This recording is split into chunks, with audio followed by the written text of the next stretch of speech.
Hey guys, this is Cass in court. Court is now in session and we are ready for the next lesson. Here we go. All right, so R. Kelly. R. Kelly is back in the news. I just did an episode just the other day about R. Kelly seeking to get out of prison, his attorney alleging that there is a collusion between the Aryan Brotherhood and the Bureau of Prisons to end his life.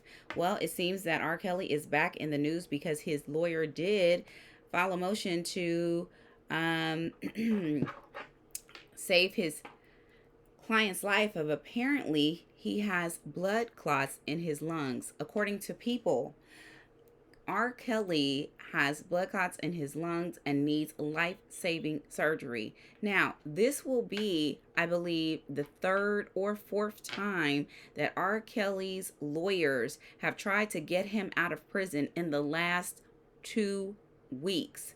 We first start off with the pardon requests from his attorneys to President Donald Trump. Then we go into this elaborate story about the collusion between the Aryan Brotherhood and the Bureau of Prison staff, with a signed statement from the head of the Aryan Brotherhood, Michael, who Klein, I believe that's his name, Michael Klein, who claims that the Bureau of Prisons came to him and asked him to assassinate Kelly in exchange for freedom for the rest of his life. Michael is terminally ill, so that was a trade-off, supposedly. Then we go into Kelly asking to be removed from the prisons because the prison staff is apparently overdosed him on medication, and he had subsequently to be taken to UNC, the University of North Carolina Chapel Hill Hospital. Duke, actually that's not true, Duke. He went to Duke Hospital, Duke University Hospital, to recover. And now here we are today with R. Kelly claiming that he has blood clots in his lungs and that he needs life-saving surgery. Now, this did not go over well with the judge. The request was subsequently denied. He was denied an emergency furlough due to the lack of jurisdiction. Apparently, Judge Martha Packhold, she's the judge that presided over this decision. She dismissed this initial emergency motion due to lack of jurisdiction because the furlough was filed in the Northern District of Illinois. So the attorney filed the furlough in the wrong district. If you are looking for a furlough from a prison located in North Carolina, you will need, sir, to file the motion in North Carolina, so says the judge. So he filed the motion where Kelly was convicted. The judge says that doesn't matter. He's being held at a prison in North Carolina. Excuse me while I take a drink, guys. At a prison in North Carolina. That's what matters. That's what matters. So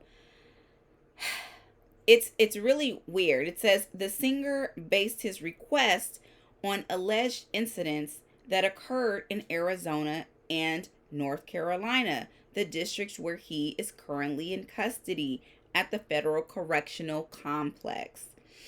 This is where you would obviously file this emergency furlough. That really is weird to me that he was filed that in Illinois.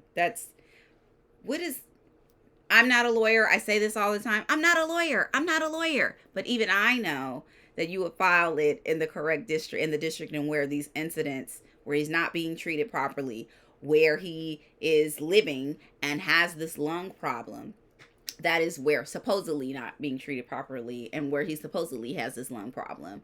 That is where you would have that filing. That's so strange. So his lawyer goes on to say that Kelly has been unable to get life-saving surgery for blood clots in his lungs. Now, in the filing that I read some time ago, like a week or so ago, he said that he had blood clots in his lungs. Now, I've not had blood clots in my lungs, thank you, Jesus. That's not my story. However, I know that you can have a blood clot in your lung, and some people, depending on where it's located, they can live quite a long time with it and not have an issue. Some people, you can have a blood clot in your lung and be gone the next day. It depends on the positioning. My point is, I don't think you would be able to survive very long, however, with a blood clot. And not only that, are we not, did he not just go to the hospital last night or the night before last because of an apparent overdose? So if he went to Duke Hospital, which is an exemplary hospital, I might add, then they would, of course, have done some sort of x-ray or something. If he was complaining of chest pain, they would have done something, saw something, and said, hey, there's something here that we need to take care of. So after all of these sort of attempts to get out of prison, and then we finally have this one that talks about the blood clots, I think this is just more of the same, guys. I think this is just more of Kelly trying to get out of prison. That's what I think this is. I think this is a desperate attempt. I think that Kelly cannot do the time. He is just unable to do the time. It's really what it is. He wants out of prison. This is not the life that he's used to. He's not used to being confined. He's not used to not being able to do what he wants to do. He's not used to people telling him when to rise, when to lie down. It's definitely a taste of his own medicine. This is exactly in part the kind of crimes that he was committing against the young ladies that he was victimizing for so many years.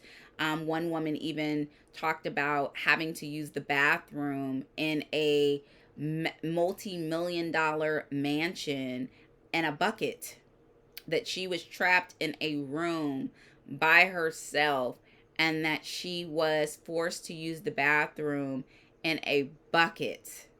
That was what he made her do. So I cannot imagine, my dog's going crazy. So I cannot imagine that being like my life. So here he is getting a taste of his own medicine and he can't take it. Well, that's it for that. Our little quick class session, guys. Thanks so much for joining. We'll be back. We're adjourned for the day. Take care. All right. That's Cass in Court. Adjourned, guys.